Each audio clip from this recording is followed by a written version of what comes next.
ஆகவே இந்த வசனத்திலே பார்க்கும் பொழுது அந்தகாரத்தினின்று தம்முடைய ஆச்சரியமான ஒளி, அல்லேலூயா, ஆச்சரியமான ஒளி, தேவனுடைய அந்த நித்திய வெளிச்சம், அது ஆச்சரியமான காரியங்களை நம்முடைய வாழ்க்கையில் செய்யும். அல்லேலூயா, ஆச்சரியமான காரியங்களை செய்யும். எவ்வளவோ மனிதர்களுடைய வாழ்க்கையில அந்த நித்திய வெளிச்சமாகிய ஆண்டவராகிய இயேசு கிறிஸ்துவினுடைய வெளிச்சம் ஆச்சரியமான காரியத்தை செய்யும். அமெரிக்க ஐக்கிய தேசத்திலே ஒரு மனிதர் வாழ்ந்து கொண்டிருந்தார். அவருக்கு வாலிப வயது, 18 வயது. மிகுந்த போதை பழக்க வழக்கங்களுக்கு அடிமை. வயது 18 வயது உள்ள வாலிபர் மனம் போன போக்கிலே துன்மார்க்கமான வாழ்க்கையை வாழ்ந்து கொண்டிருந்தார். தாய் தகப்பனாருடைய பேச்சுக்கு கீழ்ப்படிவது கிடையாது. தாய் தகப்பனார் சொல்லுகிற வார்த்தைகளை செவி சாய்ப்பது கிடையாது. அப்படியாக வாழ்ந்து கொண்டிருந்த நாட்களிலே அவர் இப்படிப்பட்ட போதையான இப்படிப்பட்ட பொருட்களை வாங்கி வாங்கி சாப்பிட வேண்டும் என்று சொல்லி ஒவ்வொரு நாளும் அதற்காக பணங்களை செலவழிக்கிறவர். அப்படி இருக்கும் பொழுது ஒரு நாள் அந்த தேசத்தில் உள்ள ஒரு சூப்பர் மார்க்கெட்டுக்கு போறார். போய் அவருக்கு மிகுந்த பசி.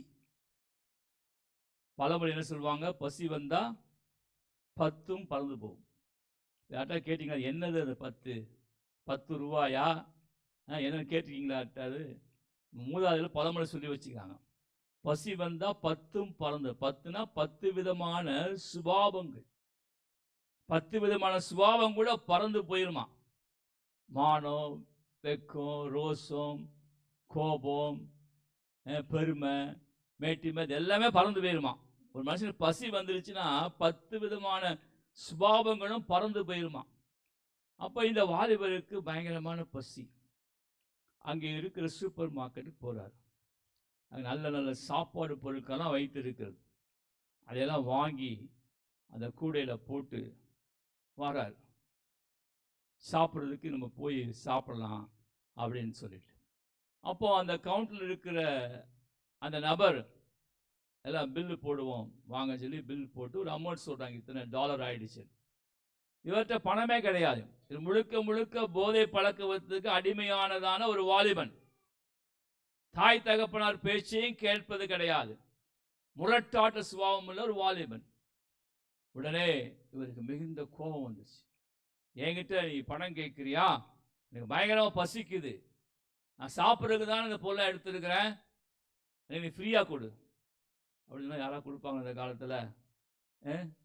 அவங்க அதெல்லாம் முடியாது, நீ பணத்தை கொடு அப்படின்னு சொன்னோம்னா அங்கே ஆர்கியூமெண்ட் ஆயிடுச்சு. உடனே இவருக்கு பயங்கர கோபம் வந்து தன்னுடைய பேண்ட் பாக்கெட்டில் இருந்த துப்பாக்கி எடுத்து ஒரே போட போட்டார். என்ன பண்ணாரு? துப்பாக்கி எடுத்து அந்த நபரை சுட்டு விட்டு இந்த பொருட்களை எடுத்துக்கொண்டு தப்பி ஓடுகிறார். அங்கே உங்களுக்கு தெரியும், வெளிநாட்டிலலாம் மேற்கு நாடுகள்லாம் உடனடியாக போலீஸ் வந்துடுவாங்க. சில நிமிடங்களிலேயே போலீஸ் அங்கே பெட்ரோல் இருந்தவங்களாம் வந்துட்டாங்க. வந்து இவரை பிடித்து இவரை சிறைச்சாலைக்கு கொண்டு போயிட்டாங்க. அல்லேலூயா, சிறைச்சாலை கொண்டு போயிட்டாங்க. 18 வயது தான் ஆகிறது. வாலிபன் ஒரு நிமிடத்திலே வந்த கோபத்தினாலே, மூர்க்கமான சுபாவத்தினாலே, இப்படிப்பட்ட பாவத்திலும் துன்மார்க்கமான ஜீவியத்திலும் வாழ்ந்து கொண்டிருந்தபடினாலே அவர் நிமிடமாக பிசாசானவன் அவனை ஏமாற்றி அப்படியாக சிறைச்சாலைக்குள்ளே கொண்டு போய் போட்டுட்டான். அவர் அங்கே போனதுக்கு அப்புறம் தான் உணர்வு வருது, இவ்வளவு பெரிய தவறு செய்து விட்டோமே, இப்படிப்பட்ட காரியத்தை செய்து விட்டோமே என்று சொல்லி அவர் அந்த சிறைச்சாலையில் அப்படியே வாழ்ந்து கொண்டிருக்கிறார். அந்த நாட்களிலே அந்த சிறைச்சாலைக்கு ஒரு போதகர் ஒருத்தர் போகிறார். சபையை சேர்ந்த ஒரு பாஸ்டர் அங்கே போய் அங்கே சிறையில் உள்ள இப்படிப்பட்ட மனிதர்களெல்லாம் கூப்பிட்டு வைத்து அவர்களிடத்தில் பேசுகிறார். ஆண்டவருடைய சுவிசேஷத்தை சொல்லுகிறார்.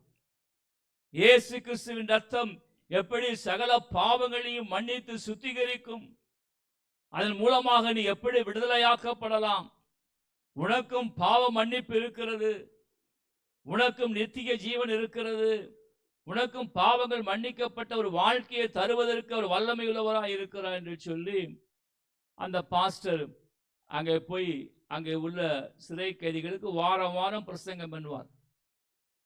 இந்த வாலிபனும் அங்கே உட்காந்து கேட்கிறார். ஆனால் உடனடியாக மாற்றம் வரல. ஏன்னா பலவிதமான போதை பழக்க வழக்கங்கள், முரட்டாட்ட சுபாவம், தாய் தகப்பனாருக்கு கீழ்ப்படியாமை, இப்படிப்பட்ட பல காரியங்கள்னால உடனே அந்த போதகர் சொன்ன வார்த்தை இவர் காதில் ஏறல, சரியா ஏற்றுக்கொள்ளல. ஆனால் ஒவ்வொரு வாரமும் இந்த போதகர் அங்கே போய் போய் அங்கே உள்ள கைதிகளுக்கு இந்த காரியத்தை சொல்லி சொல்லி கொடுத்து செபிப்பார். நடந்தது என்ன? ஒரு வாரம், அது சனிக்கிழமை அன்று அவர் அங்கே போவார். அந்த போதகர் சனிக்கிழமை அன்று போய் அவர் ஆண்டவருடைய வார்த்தையை பிரசங்கித்து ஜெபிக்க ஆரம்பித்த பொழுது, யாராவது நீங்கள் இயேசு கிறிஸ்துவை இன்றைக்கு ஏற்றுக்கொள்ள விரும்பி பாவத்தை விட்டு மனம் திரும்ப விரும்பினால் முன்பாக வாருங்கள் என்று சொன்ன பொழுது, இந்த வாலிபர் கண்ணியிலிருந்து கண்ணீரோடு கூட போய் அந்த போதகர்களுக்கு முன்பாக போய் முழங்கால் படியிடுகிறார். அன்றைக்கு தேவ ஆவியானவருடைய இருதயத்திலே கிரியை செய்து அந்த பாவத்திலிருந்து மனம் திரும்பும்படியான வழியை அவருக்கு காண்பித்து அன்றைக்கு அவருடைய வாழ்க்கையை மாற்றுகிறார். வாழ்க்கையை மாற்றி தன்னுடைய வாழ்க்கையை இயேசு கிறிஸ்துவுக்கு என்று ஒப்பு கொடுத்த பொழுது அவருடைய சுபாவத்திலே மாறுதல், அவருடைய குணாதிசயத்திலே மாறுதல், அவருடைய பேச்சு வார்த்தைகளிலே மாறுதல், எல்லா நடக்கைகளிலும் மாறுதல். ஒருவன் கிறிஸ்துவுக்குள்ளாக இருந்தால் அவன் புதிய சிருஷ்டியாக இருக்கிறான். பழையவைகள் எல்லாம் ஒழிந்து போயின. அல்லேலூயா. பழையவைகள் எல்லாம் ஒழிந்து போயின. சில பேர் நம்ம ஆட்கள் பாதி கிணறு தாண்ட ஆட்கள் இருக்கிறாங்க. எப்பவுமே பாதி கிணறு தாண்டு ரொம்ப டேஞ்சரு. ஒன்று கிணத்துக்கு இந்த பக்கம் இரு, இல்லை அந்த பக்கம் போயிரு, ரெண்டு தான். நான் பாதி கிணறு தாண்டுவேன்னா டேஞ்சர், நீ உள்ளே விழுந்துருவேன், உயிருக்கு ஆபத்தாக போயிடும். அப்போ மனம் திரும்புகிற ஒரு மனிதன், ஒரு மனுஷியின் இடத்திலே பழையவைகள் எல்லாம் ஒழிஞ்சு போயிடணும். பழைய காரியம், பழைய சுபாவம், ஜென்ம சுபாவம், உன்னுடைய குணாதிசயங்கள் எல்லாம் ஒழிந்து போய்விட வேண்டும், எல்லாம் மாற்றப்பட்டு விட வேண்டும்.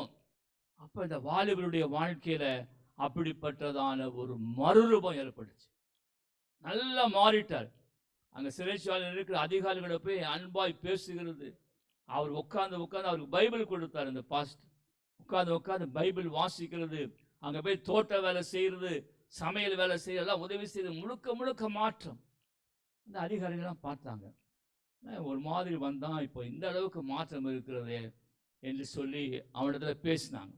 இயேசு கிறிஸ்து என்னை மாற்றி விட்டார், என்னை ஒரு புதிய மனுஷனாக ஆக்கிவிட்டார் என்று சொல்லி சொன்ன பொழுது அவர்கள் சில காலங்கள் அவனை உன்னிப்பாக கவனித்துக் கொண்டிருந்தார்கள். உண்மையிலே மாறி இருக்கிற நல்ல ஒரு மாற்றத்தை பார்த்து அதிகாரிகள், அங்கே உள்ள உயர் அதிகாரிகளை எழுதினார்கள். இந்த மனிதன் நன்றாக மாறி இருக்கிறான், இவனை விடுதலை செய்து சமுதாயத்தில் வாழக்கூடிய ஒரு தகுதி இவனுக்கு வந்துவிட்டது, இனிமேல் குற்ற செயலில் ஈடுபட மாட்டான் என்று சொல்லி சிறைத்துறை அதிகாரிகள் இவனுக்காக பரிந்துரை செய்து கடிதம் அனுப்பினார்கள். அந்த உயர் அதிகாரிகள கண்களில் தேவன் தயவை கட்டளையிட்டார், இரக்கத்தை கட்டளையிட்டார். அவங்க உடனே இவனுக்கு, இந்த மகனுக்கு, இந்த மனிதனுக்கு ரிலீஸ் ஆர்டர் போட்டு சிறைச்சாலையிலிருந்து வெளியே வரும்படியாக தேவன் உதவி செய்தார். அல்லேலூயா. அதுதான் இந்த வசனத்தில் பார்க்கிறோம்.